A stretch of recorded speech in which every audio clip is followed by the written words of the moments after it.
And welcome back. Everybody wants to know, can AI make good movies? Will AI make good movies? That's a great question.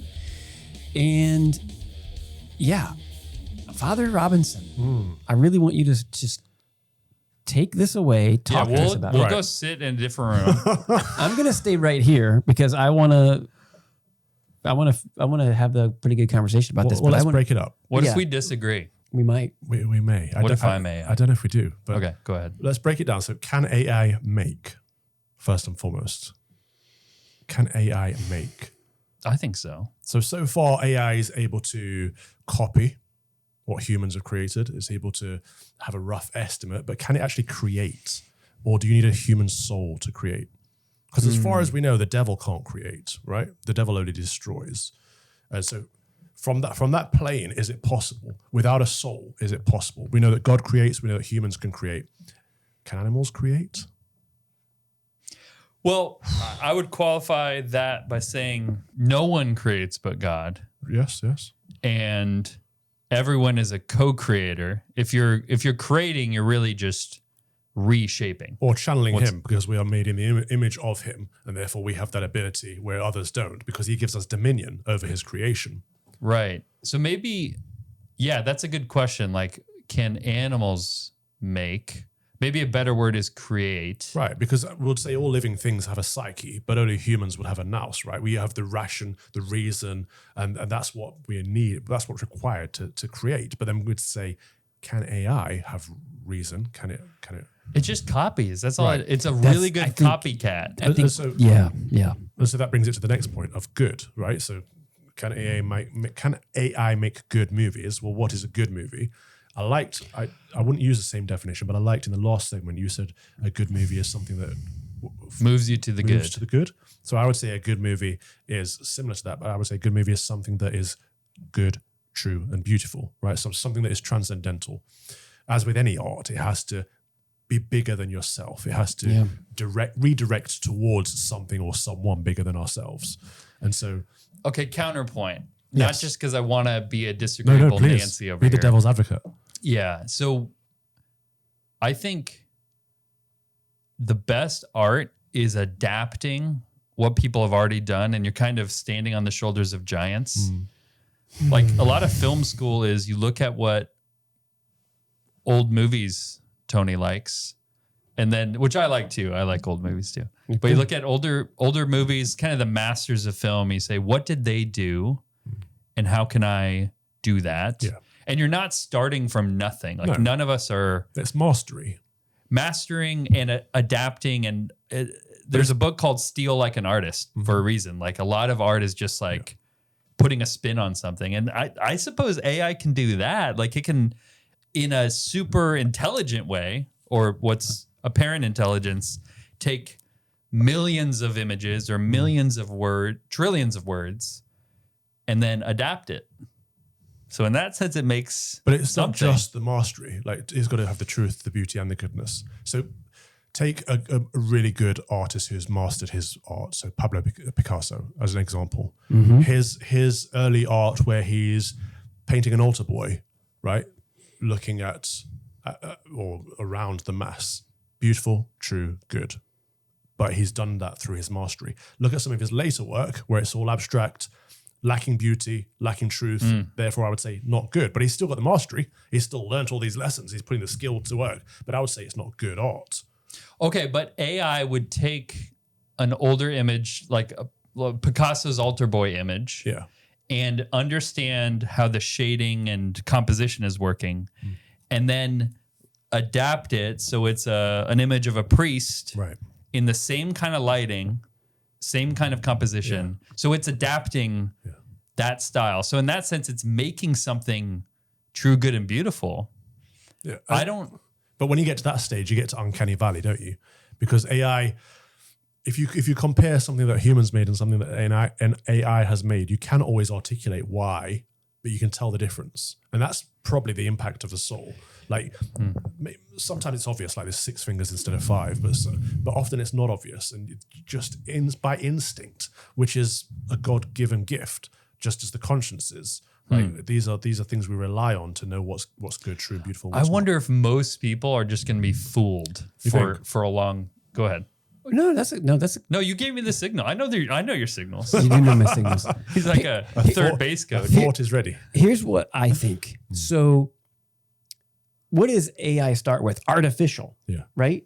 So, let's talk about creating human life. We know that you can create human life outside of a conjugal act, Right. but that's not morally sound. Right. Correct? Yes.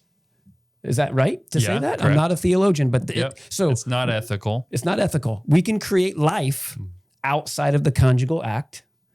So I'm putting that as if that's immoral, if that's unethical, Yeah. then how can using AI, something that's artificial, how can that give us something good? Because only God can give us goodness, right? He is goodness itself. Yeah. Even Jesus says, "Why do you call me good? Only my Father in heaven is good." Yeah. So to me, AI is this. It's amazing. It's bewildering. I can't even wrap my head around it. It can do these things just like we can create life outside of the conjugal act, but that doesn't mean that it's good. Yeah. So I come back to the same conclusion, which is, can AI create? Yes. Can AI make? Absolutely. Is it good? No. I don't. How is it not good though? Like Because it's an approximation. The first word is artificial.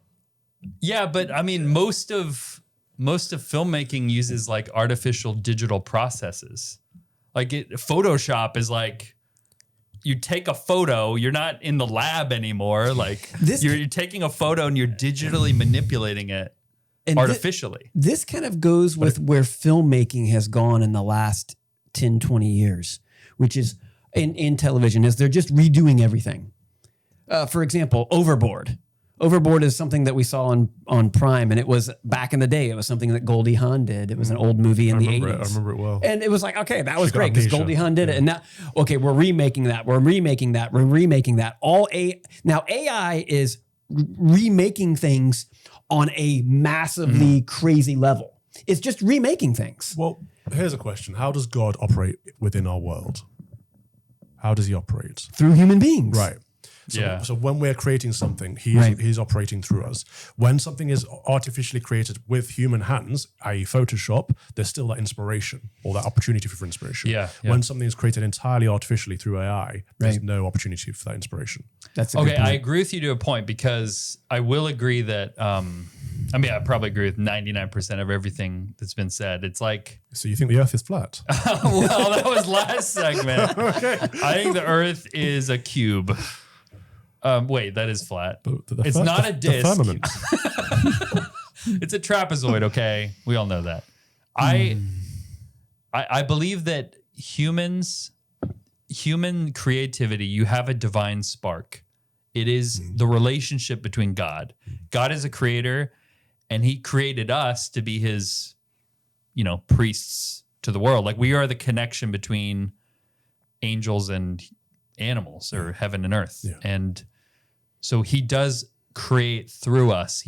I do believe there's a divine spark that is completely unique that he can give an artist, but that he can't give an AI machine. Right.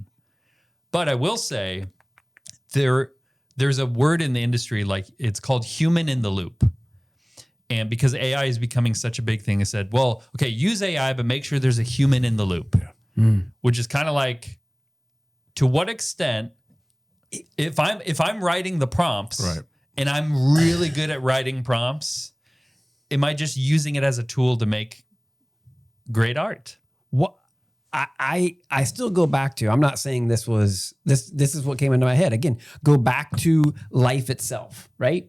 If life is supposed to happen, right, through the conjugal act of a married man and a married woman, right? That's what it's supposed to be.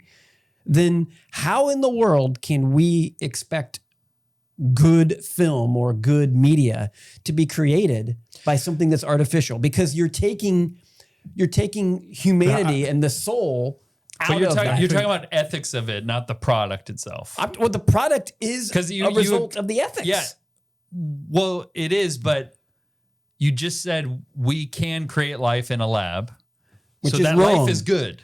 Life is good, but that is wrong, right? We So have to. the question is not the ethics of, we could talk about the ethics of AI, but we're talking about the product. For something to be good, does it not need an element of uniqueness? Yes, because there isn't. So we often see that in fine art, as in small mistakes or handprints or something. But there's always an element of uniqueness. Whereas in something that's artificial, it's not. It can be duplicated en masse. That's true. It's like the saints, right? They're incredibly unique. Right. Every saint has unique never been and before. flawed. Yeah. And that's the thing that AI tries to. Or potentially flawed. Yeah. Well, human beings are flawed. But that's what AI does is it creates this thing that tries to be flawless. When you look at these images that it's creating in this films that are creating, Yeah, but oh man, there's some models now that create flawed imagery. Like it looks like a photo from the again, 60s. Like because it's artificial. but it looks convincing. It's So, but it again, looks convincing. It's not about the flaw itself. It's about the uniqueness. So, no, I agree with that. right. I think uniqueness is the key because I would say even if you are able to fool millions of people with AI art, because here's what's going to happen in the future. We've been talking to people who know AI, who know filmmaking, and they're saying that in the future, imagine, so the extent that sharing a video on your feed today, like you share, everyone's doing that. My mom's doing that. My dog's doing that. I don't even have a dog, but he's doing that. Yeah. Everyone can share a video on their feed. There's hundreds of millions of videos. That's going to be the extent of films that are out there. That's like right. whole hog films. Oh, yeah. And a lot of people are going to be fooled to believing if it's human made or AI made. And just because you get more, does that mean it's good? So we go from But also, not all human-made films are good. Let's not forget that. for That's sure, true. right? No, but That's true. however, like you were saying, Father, we are created. Is it not Genesis that says we are created uniquely and specifically? Yeah. So as human beings with our souls, and we are created uniquely and specifically, that to me is what makes art like film. And again, we've talked about this before. What is film? Film is this new art. It used to be stained glass was this art form that told stories. Them were the days. Right, them were the days. But now we're talking about film is the art form of today's age. And we're completely, first of all, we just started copying it. We can't even come up with original ideas. Let's just remake this thing. Yeah. Remake. And now we've got AI. And now it's like, well, now we don't even need to remake. We're just going to artificially throw something together and with prompts. That's not human. That's not humanity. That's not goodness to me. So can you make it? Yeah, you can make and create with AI. But to me, there's no way it's good. As a matter of fact, I think we should take the stance. We should be considering taking the stance of how do you use AI? Well, we'll differentiate. We will, because if I've got something to tell you, I'll probably bang out a quick AI movie, send it over to you. You'll watch it. You'll be like, oh, okay, I understand now. But if we're going to sit down and watch a proper movie that we're going to enjoy, we'll go to the one that's been made by people who've invested their time in mastering skills and can create a uniqueness. So I think there'll be two different levels of. I wonder though so we talk about bad films made by humans, and that's probably most films. Yeah. And then you have maybe 20% or 10% are good films. I wonder in the future if AI will be able to totally do that 80%. Just like it's replacing most of the films we watch. Right. And so Mission Impossible 20, Toy Story 30. Yeah, it can just rinse and repeat that forever. Yeah. On a ridiculous scale. And so it's going to change everything, because how can we justify spending millions of dollars on a human-made film? Well, it's like a boutique film. Let's look at how that's happened before, right? So again, going back to fine art, paintings, the whole purpose of them was to capture something we couldn't capture in real life. Then photography came out, and then nobody bought portraits anymore. But now fine art has an even bigger value because the time and effort it takes to invest in it when you don't need to. And so it actually elevates it. So maybe we'll have the same with movies. We'll get better movies I think so. once all the AI slop is out of the way. Yes. And I bet in a lot of movies at the beginning, it'll say, made by humans. In the same way it says, you have disclaimers in the beginning of films, right? Based on a true story. It's like made by humans.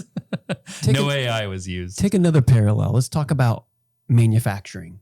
Okay, let's talk about how do we make something. So, for example, we can mass produce something. Right. Right. We can buy a bunch of cheap plastic crap from China, coming from a factory in a sweatshop, and trust me, that's Amazon's making a ton of money off of that. Is that good? Just because it's cheaper? Just because I can get more widgets? No, it doesn't mean it's good. In fact, it means the quality we know is lessened. Yeah. So this is, to me, another example of just because we can make more of something or make it faster or... Well, it's convenience, isn't it? It is convenience, like because... This table looks, I'm sure on camera, like a proper old-fashioned wooden table. Don't tell him, Paul. Don't you dare. So Don't do it. But it does the job. Don't tell him the truth. But is it a good table? That's the question. Is Don't it do it, Paul. Not real wood. It's real. Look, You can believe it. This is not real wood. Look how real it is. If I karate chop this, nothing is going to happen because there's no wood It to looks so chop. real. So this is a great conversation, because the conversation isn't over, and it's not going to be over for a long time, because this isn't going away. Right. We're living in this world that is rapidly changing. So I'd like to give a definitive answer. My definitive answer right now today is no, AI cannot make good movies. That's my answer. Mr. O'Hearn, what do you say? I would say what most people mean by good is I think AI can replicate a lot of the creative process, kind of mimic it by adapting enough, hitting all the right notes, so to speak, having all the ingredients to a good story. It can do that 1 trillion times faster than us and 1 trillion times more than us. But when you're talking about truly good as like a transcendental, I think you have to have a relationship between the soul and the creator to have, like you were saying, Father, true uniqueness. Yeah. AI cannot be inspired, therefore it cannot be good. I love it. Boom. I love it. That's what I'm talking about. If you liked that clip, which I'm sure you did, then check out our other clips. And don't forget to go into the comments section and hype this bad boy. Don't make me get fat cardinal. Hype it now.